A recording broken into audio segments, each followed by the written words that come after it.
عارفين الستوري بتاعت الفيس والواتس والانستا والايمو وكل مواقع السوشيال ميديا دي؟ طبعا عارفينها علشان مفيش حد ما يعرفهاش.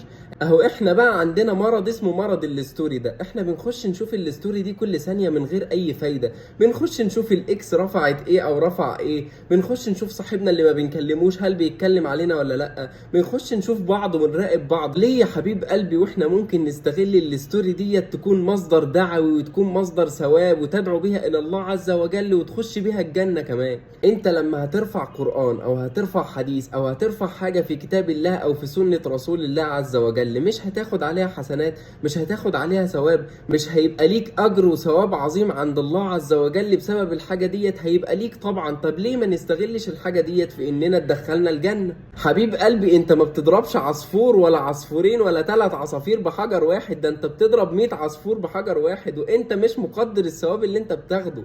لو عجبك الفكرة وعجبك المحتوى اللي انا بقدمه، شاركها مع غيرك عشان تاخد ثواب، واعمل لايك وشير على الفيديو. والله العظيم بحبكم في الله وعايزكم كلكم تخشوا الجنة. السلام عليكم ورحمة الله وبركاته.